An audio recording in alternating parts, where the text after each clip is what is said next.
Good morning. Good morning. Good morning. I I'm gonna stand by. There it is. There it is. Okay. Good morning. Good morning. Good morning. I am Jackie Glass, Mama, Navy vet, certified doer, and the list of legislator for the House of Delegates, 93rd District. Happy to be here. Happy to serve. Still in session. still still up here in Richmond. Let me just give you what I want to do today is at the very minimum give y'all a rundown of where we're at, where we're going, and then the so what now what for our legislative session.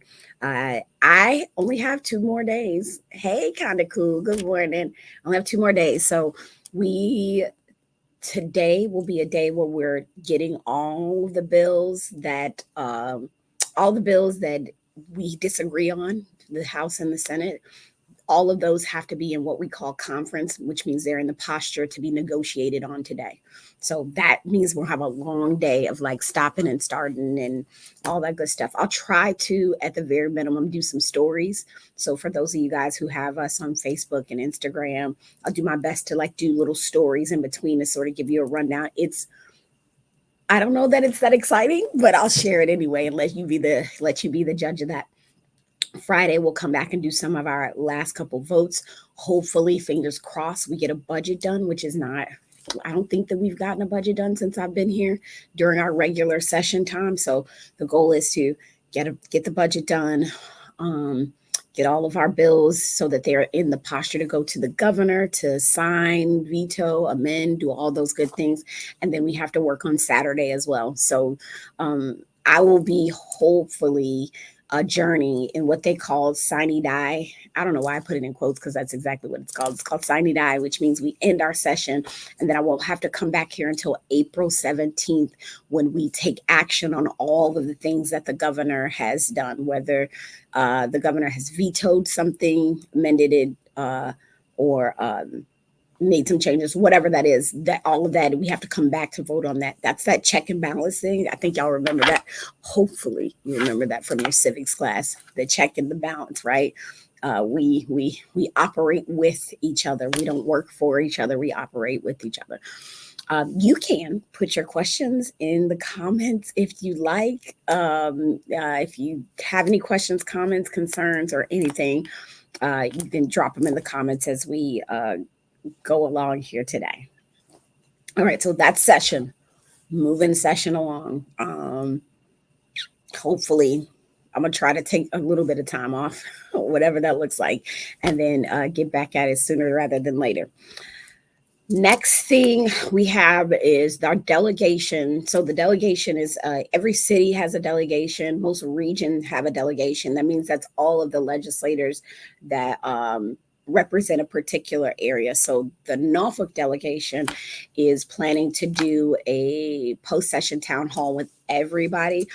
The really cool thing I think is that we're working towards y'all not having to show up to 60,000 events and that you can just show up to this thing and then get everyone sorted together. So for my folks in Hampton Roads, we have a Hampton Roads delegation that's pretty large. There's a Norfolk delegation. There's a Chesapeake and Virginia Beach and all of the different things. Like there are all these different delegations. So we stand by for information on that, what it looks like for us to have a town hall. A third, I do want to shout out everybody who came up to the Capitol for Certified Doers Day yesterday. Yes. Oh, how very fortuitous, Lamont. Thank you for putting that chat. He said, "Good morning. I really enjoyed." Actually, let me go ahead and add it in there. Good morning. I really enjoyed my visit yesterday. It was really cool having you guys come up here and hopefully make some headway. Lamont actually came and said, "Hey, I would really love to make. I would really love to make. Is it June? I think it's June. Muslim Heritage Month.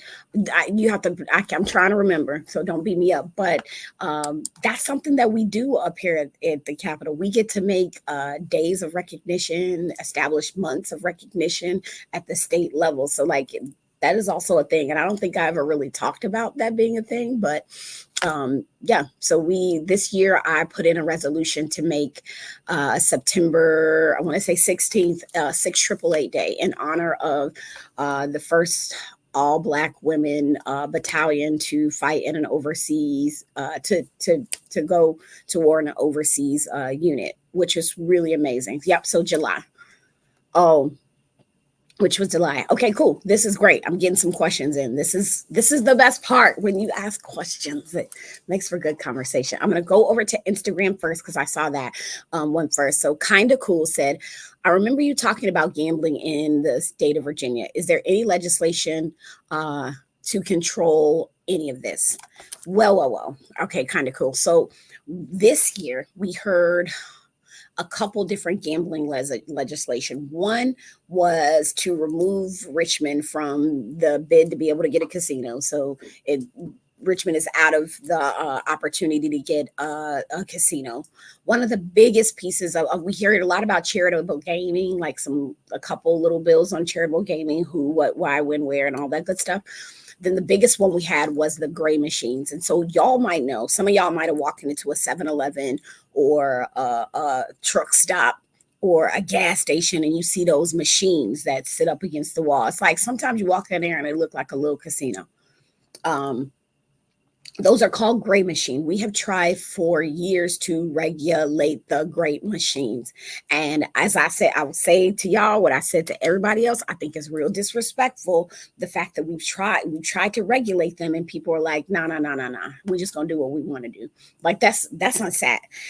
So this year we heard a bill that would start to regulate those gray machines and use them for tax dollars. And there's two sides to this. And I'll tell you, I am of the opinion that if we have been for the past 4 years working back and forth with the folks that have these mini casinos in the 7-Elevens and the truck stops in the internet stores, if we've been doing that for years and they were just like middle finger, and it took the attorney general taking in, and some of y'all might have saw the signs on there that said, if you want your machine, then ask the attorney general to do whatever, that it took an attorney general to get them to stop. Then I don't know how we can trust that they're going to do the regulation piece. So the big toss up here, right? The biggest thing, the reason why I voted against the bill initially was because the way they were trying to regulate the gray machines was through the ABC, right? So that if they violated any regulation, then that particular storefront or whatever would lose their ABC license. Okay. Understood. That is a big deal for people to have ABC license. A lot of people don't want to jeopardize that, but I do not believe that ABC has the infrastructure to actually regulate. So there was another person who's the leader on this issue in the Commonwealth, and I think you guys should know this, like when a certain delegate is leading on something, the leader on this issue is Delegate Paul Krizik, and he's up in the Mount Vernon area, and he's like, look, we need to go ahead and delay a little bit, take this little burn and delay until December so that the lottery board, who has the regulatory framework to be dealing with gambling and all these things, are the ones that are going to be overseeing this. Because what happens if we get this, we start regulating here and then we're like, no, in a year, we're going to go over here. And that's the plan. I just think that was like, think it out, think it through, get the right people in place, get the right plan in place. And then if you're going to regulate them, regulate them. I personally do not believe that they should be, I didn't sign up to have them in my corner store, right? Like and I also, there are folks who wanted casinos, right? That was a vote. We as a Commonwealth took a vote on that. Each city that has that took a vote on that, and they agree that they want that. I just think it's something, I feel some type of way about my kid walking up to 7-Eleven and they're just being like a mini casino. Like I'm not cool with that. So that is I hope that answers your question. That is legislation, and I'll actually get that bill number and drop it in the comments.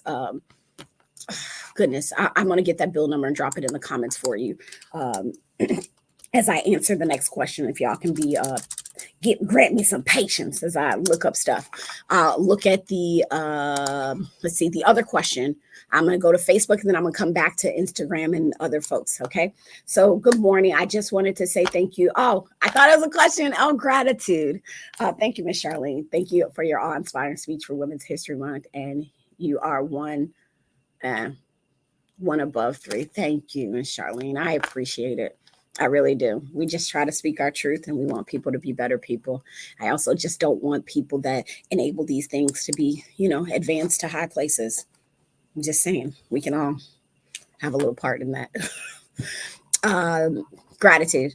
Kind of school. Yep. Thankful the machines were removed.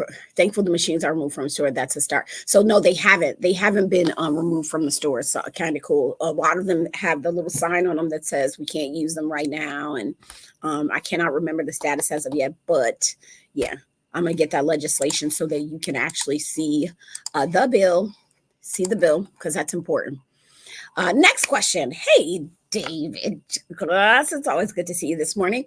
If a bill that gets sent back to the General Assembly with recommendation from the governor, if a bill gets sent back to the General Assembly with recommendations from the governor, so that's clear. Does the General Assembly get another opportunity to make amendments themselves? So what happens is we as a General Assembly have already acted on all the changes and things that we want on a piece of legislation when we send it over to the governor. And that's why today, like I said, we're doing that conference so that the Senate and the House can agree on whatever changes. The legislative branch has already done all the things that they wanted to do, all the changes that they wanted to make. When we get amendments back from the governor, we have to vote on them. It's an up or down vote, right? Like it's a simple majority vote. So the governor can make a change, and then the Senate and the House will vote on them, on whether we accept the governor's recommendations. And that's really the vote. If the governor's recommendation will be accepted, we can either accept it or reject it. And then the governor can then choose to veto it. We can accept or reject those changes. We have to have in order to override a veto, it takes a 2/3 vote. I believe I'm correct in saying that. And I hope that answers your question. Kind of cool says it's public health. I imagine you're talking about the gray machines. That is a thing that we've been talking a lot about since the advent of gambling into the Commonwealth. People got problems. So I've heard several stories of college students that have gotten addicted to the online gambling and really messing up their lives, and because they have easy access to the sports betting and things like that. Yeah, we genuinely have a problem that we need to be funding a solution, but also there's an awareness piece. And so I say that to folks that have loved ones that may have started down the pathway of gambling, that it is an addictive thing. It's just like social media. It can be addictive. It can be something that someone, and instead of just losing time, you're also losing money. So we have a responsibility, so I feel like, as a Commonwealth, to put the things in place to have the support systems, because we brought this vice into the Commonwealth, right? And I don't love that the vice tax sits on a lot of communities that probably need the bigger investments. And I don't believe in justifying them in the name of education. I do not. I want to fund schools. I don't love that it's a lottery funding schools. I love that we get the money from some. Anyway, that's a whole nother conversation for a whole nother day. But yes. Good morning, Miss Yolanda. I miss you. Good morning, Mr. Little. I'll see you around the neighborhood soon. Good morning, Jessica. Thanks for coming up yesterday. And yes, I receive it. I did not purposely. I'll show you guys my office. My mama came in here with this stuff the other day, and I said, y'all better put that away. Ain't nobody. They had to hide it in the closet. Hold on. Can you see it? The balloons. I said, y'all better hide that. So I told them at the end of the day they could bring the balloons out and stuff like that. I tend to celebrate my mother on my birthday, on her birthday, because she the one gave birth on that day. But yes. All right. So any other questions? Seriously, these are really great questions. Good morning, Anton. Really great questions about General Assembly. And let me go ahead and drop that bill. I want to drop that bill into the chat for you all to have about the gray machines, because that's a big deal. It's a big deal. Hold up. Elect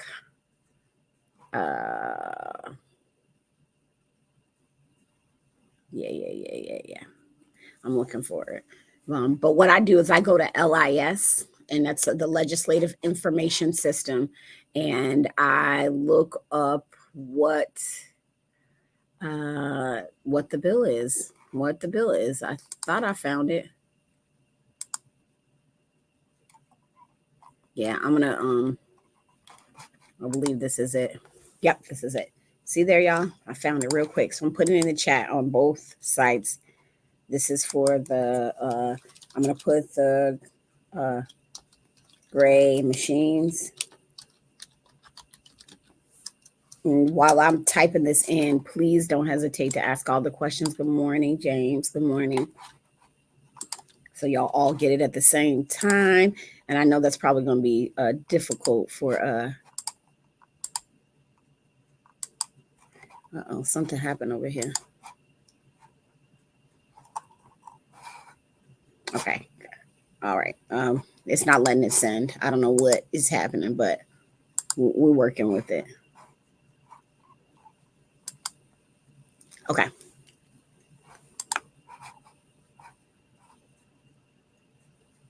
I don't know what's happening here. Hold on, y'all. Just give me a second. I think I've my feed might have got it. All right. I'm looking. Oh, thank you. I appreciate you all. So yeah, skill games. Yeah, skill games. That's what another name for them. So I'm looking at the other comments here. We need to make an appointment to discuss some concerns. Not sure said with Miss Yolanda. If you need to make an appointment, just look to get on the count because I'm still in session. Just email that Del J Glass, or you can call 757-472-1293. 757-472-1293, or you can do the Dell like delegate J Glass at house.virginiaspelledout.gov. That is a great way to get a hold of me. I assure you. And my whole computer screen has frozen up, so I'm trying to work with it. So Kind of Cool says we have the tech. Let's ID people. Yeah. So with the skill games, that was part of it too. Someone was asking about the thing that makes you stick your ID card. I guess there's some technology that'll make them stick their driver's license into the machine in order for it to work.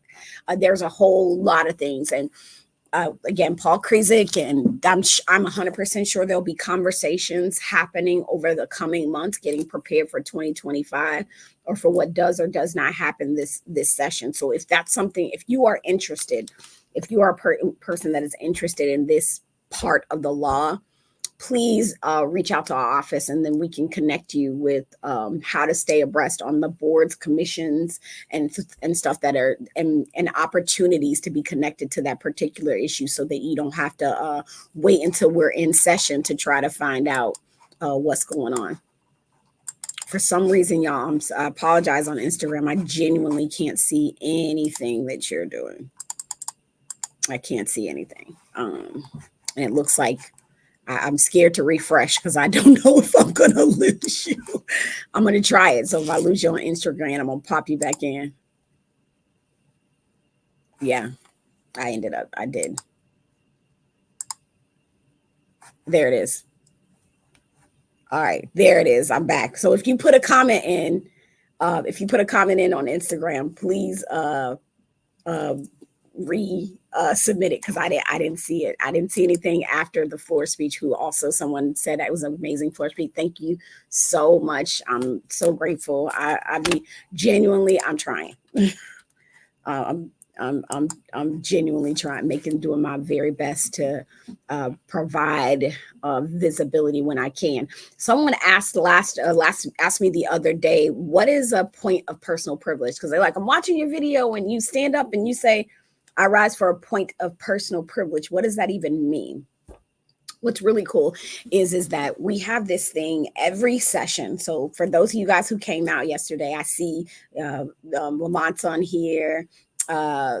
Jessica's on here. So some of you guys who came in session, we do this thing that's called the first morning hour. And there are 4 portions to the first morning hour. The most important ones I think that the public gets to see is the first morning hour is where we introduce people that have come to visit us. We do introductions. We make motions to adjourn in honor and memory of if someone's passed on. That's where we do that sort of business. Don't give me the telling you fib on the second and the third morning hour. I think it's past bills by and to move things from the regular calendar. But the last morning hour, which is the 4th morning hour, and it's really just an hour of how we start our meeting. So it's like if your company was like, hey, in the first 20 minutes of our meeting, we're always going to do this icebreaker. Essentially, that's what it is for us. So the first hour of session is doing the morning hour stuff. It can be shorter than an hour. It could be longer than an hour. That's at the speaker's discretion. So the speaker gets to determine when he or she, well, he now stops the morning hour. The 4th morning hour is for points of personal privilege. And what a point of personal privilege is anyone in the entire body, anybody can stand up and take up space. It's a point where you exercise your personal privilege to be able to say whatever it is that you want to say on the floor. So it don't have to be about an introduction. It doesn't have to, it could be a point of personal privilege about why Tide pens are essential to life. Okay, like it is your point of personal privilege. You get to talk about whatever it is that you want. Typically for Black History Month, the Black Caucus, everyone picks a day and we do a Black History moment in February, and then it's Women's History Month. So sometimes you'll get some of the women that'll do some women history stuff, but it doesn't matter. It's your time. It's like somebody saying, hey, whenever you want, you have the floor. So that's what a point of personal privilege is. And I'm grateful to have those moments where we can sort of exercise the privilege of being in that space and the privilege of having a platform, right? Like, you know, I really do consider that when I speak for these points of personal privilege. I really am considering the fact that it is also a platform, and there is a responsibility that I think we hold being in this space and having access to you all in that way, and what we say and what we don't say. Buenos dias, Patricia. Good morning. Hold on, I'm gonna show y'all something real quick because Patricia, who's I think you are on Facebook this morning, give me the cutest little thing. And if you follow our behind the doers, you probably saw it. Hold on. It reminds me 100% reminds me of I don't know, every time I see it I think of Cardi B. She said I'm making money moves. That's what it makes me think of. So I appreciate you, Patricia. Para my cup. I appreciate it. It's my little sip some water cup to take care of myself. All right. I'm grateful for you. It was over there by my water stuff. I love it. You love it. I love you. All right. Any other questions? We got about 3 more minutes. I will make an announcement if I don't get any questions while we're here. An announcement I need to make. I need you to mark your calendars. I need you to go to Eventbrite. I need you to be there on April, and then I'm about to forget the date. that is typically me. Yeah, that's me. April 20. Oh yes, that's what we say. Make boss moves, make chief moves. April 27th is the date, and I'm double checking so that I'm not providing false information. No. April 27. That is correct. On April 27th from 10 to 4, we are doing our Norfolk Can Fly. Now, if y'all have never been to a Norfolk Can Fly event, I'm fibbing. We changed the name. Fly Norfolk. Fly Norfolk. It's called Fly Norfolk. It's a partnership that we have with the Aviation Institute for Maintenance. Y'all, it's going to be so good this year. We got the spaceport coming. We're going to have drones. We've got hopefully some VR simulators. This event is it's an all ages event, all family event. It's held at Norfolk International Airport, where you are able to come in and see folks aircraft, sit in aircraft, talk to pilots of all different genders, cultural backgrounds. Like, it's just to show that, look, aviation isn't just for one subset of people, it's for all of us. Everybody looks up. I'm sure that you looked up, and if you're in Norfolk, you done looked up and seen the traffic going back and forth, or if you're in Hampton Roads, you done heard the sound of freedom, seen the jets, it's an opportunity. And the event each year has grown and grown and grown. This year we'll have food trucks, we'll have fun, we'll have opportunities to learn about educational opportunities, that if you're thinking about going into aviation, and everything in between. So please go ahead and register on Eventbrite. That's where the event is posted. Miss Yolanda, I'm so glad that you are already registered.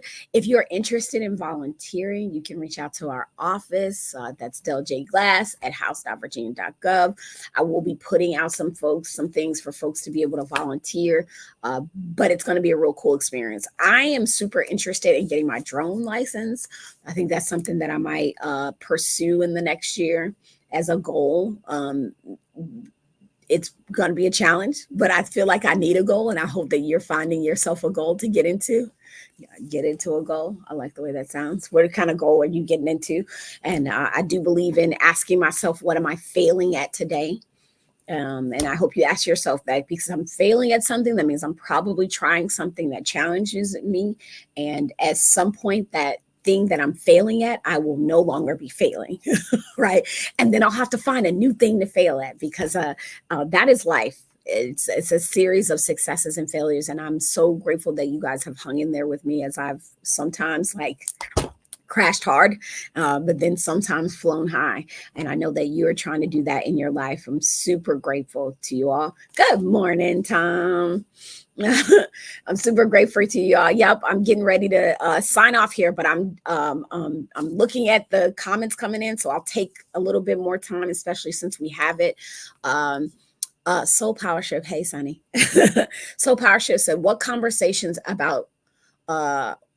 are the conversations about the growing gap between financial elite and the impoverished populations? People are struggling and hurting and not being heard. So that question is super loaded, right? And not in a bad way.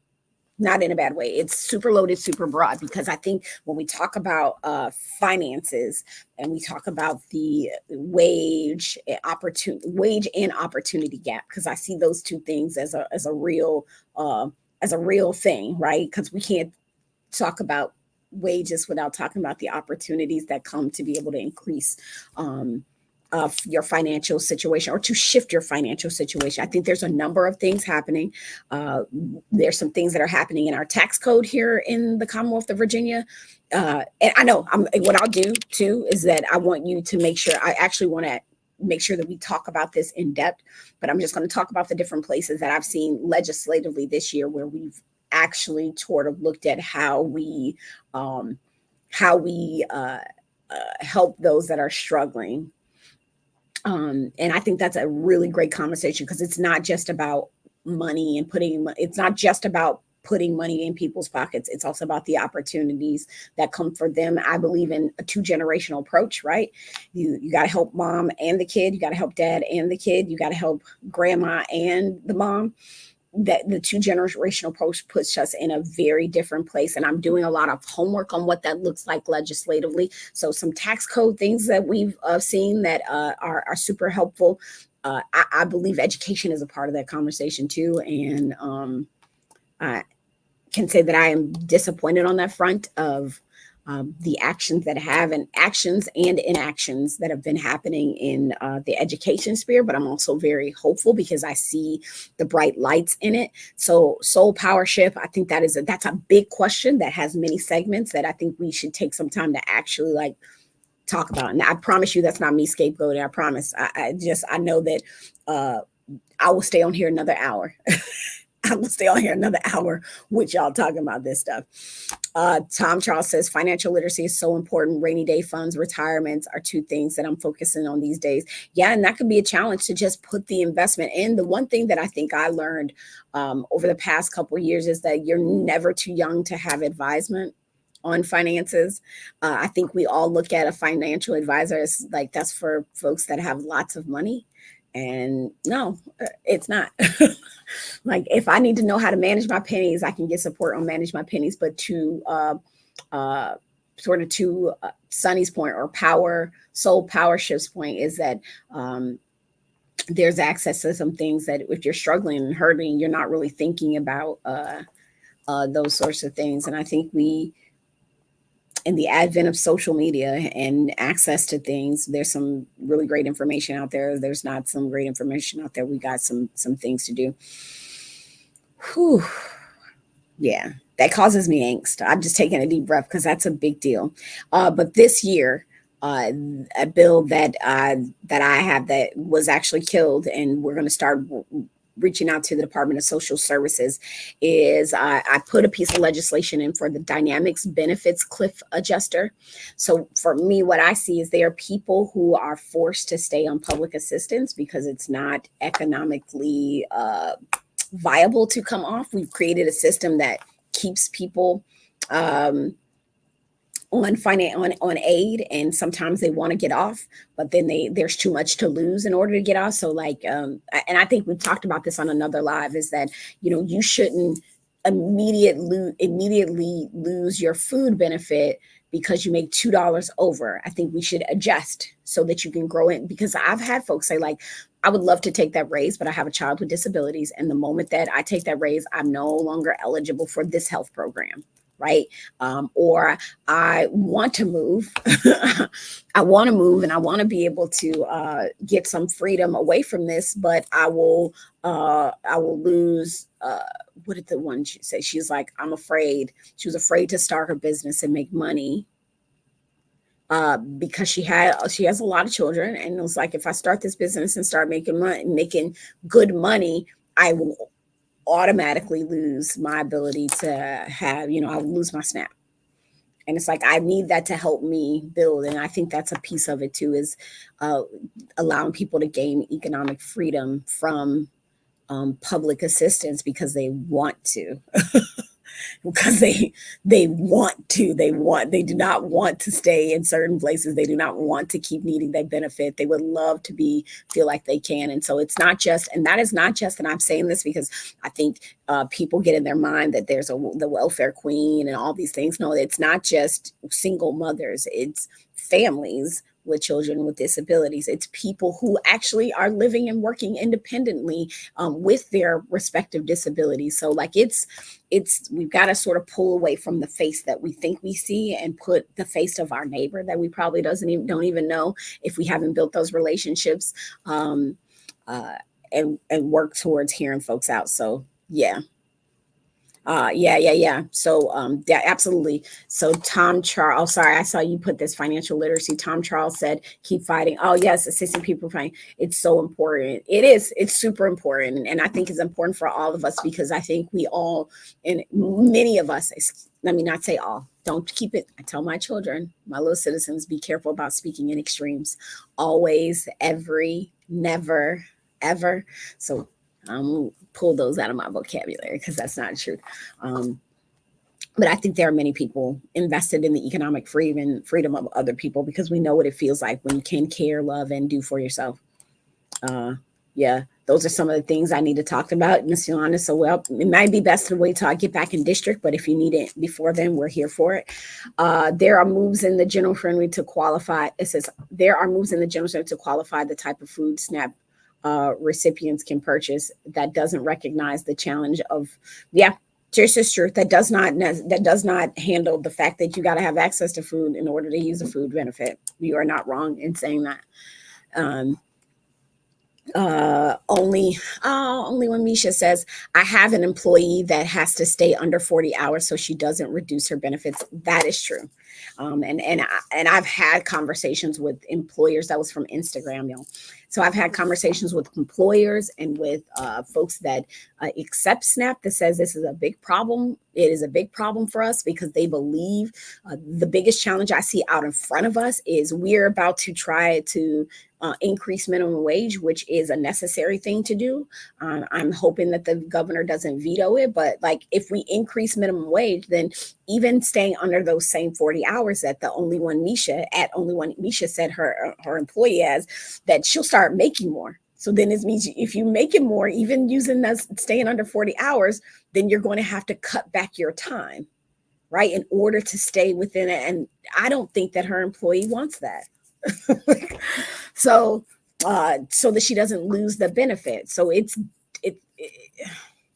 the work has to be done. So it's going to be a long summer for us working with first of all, working with Department of Social Security, working with the Department of Professional and Occupational Regulations, because we're going to do some more compacts. I think I told y'all we did a lot of we call them interstate compacts, where we're trying to get licenses to be able to be recognized both in the Commonwealth and in other states. So social work, physician assistants, our teacher one got killed for something else. Social work, physician assistants, come on Jackie, cosmetology. So like being able to be licensed in multi places, it's a big deal. So we're working on that. And I think those are all going to go through pretty smoothly. Yeah, be good. So we're just trying to get people to be able to do what they do here. Okay, I've done over 10 minutes. I'm going to do this last comment. That's a vicious cycle. You're absolutely right, Elizabeth. It is a vicious cycle. And Tom Charles says it's complicated. It's a complicated of I'm so thankful. Yeah, to be a part of I need you to be a part. The gratitude is mine. I actually need y'all to be a part of the conversation because I don't know a lot of things, and there's a lot of lenses that need to be seen when we're trying to do this work. And if you don't bring it to our attention, like if you're not like, if you are sitting at home watching what we're doing and you're like, I cannot believe, did they consider blah, blah, blah, blah, blah, then come through, like, then send the email, do the thing. Like sometimes guess what? I am ignorant to some things. I am ignorant to some lived experiences. So that's where you all come in. That is exactly where you enter and the opportunity to educate us. For me, I'll hold that. One and only Misha, let me tell you something. This is the last comment. I promise this is the last comment I'm going to take before I go off because I'm already 10 minutes over. That is the hardest part. So what, for those of you guys on the other spaces, only one Misha said, I'm all for increasing minimum wage, but it's hard for small businesses. She is not wrong.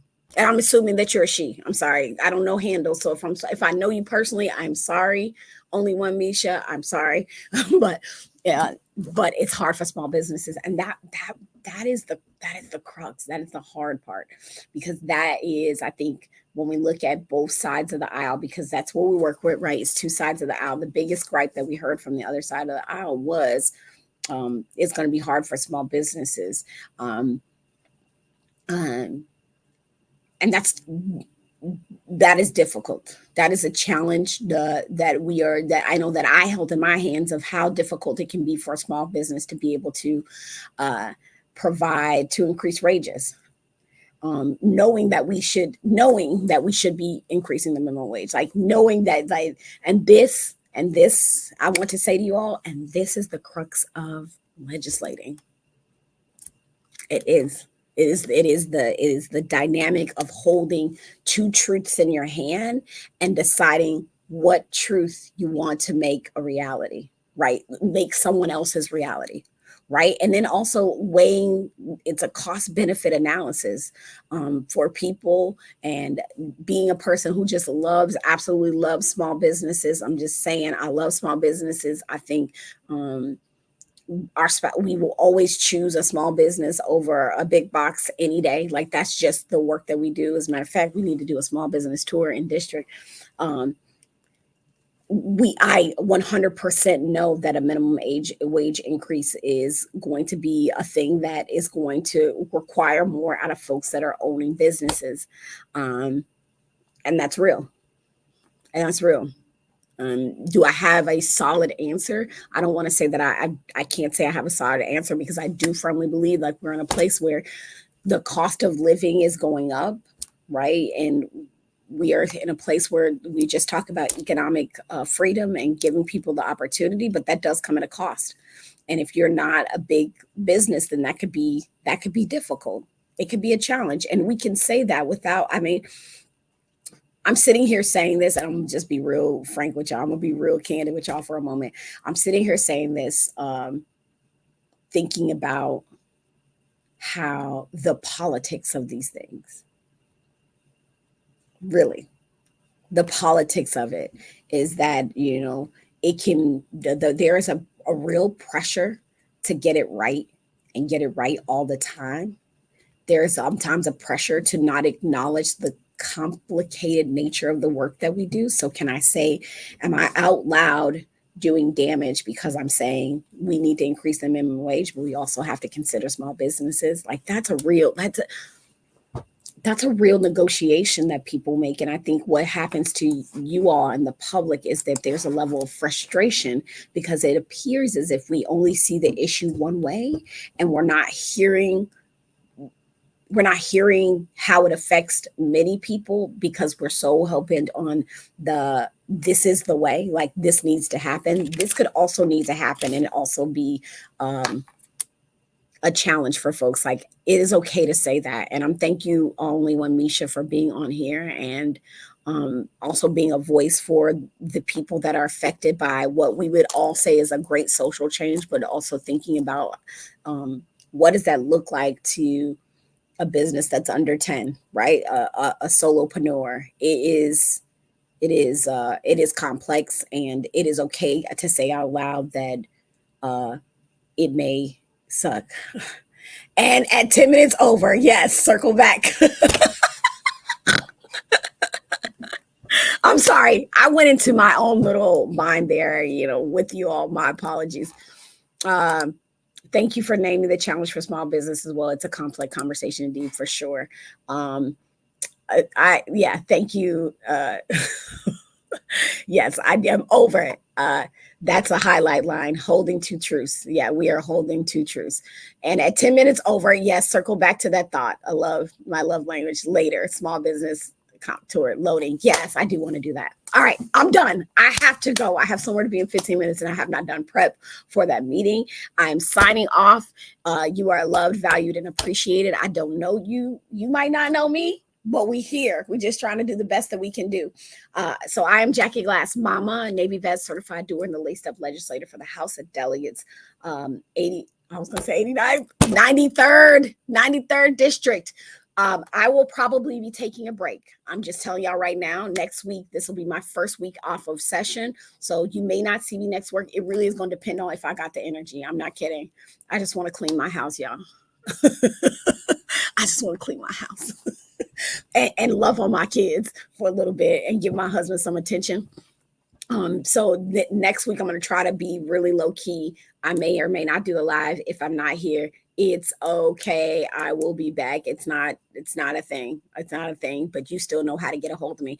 Until next time, I will catch you later. Certified doers, keep doing what you do. Fail at something today. I know I will. See you. Put the dishes in your new cabinets.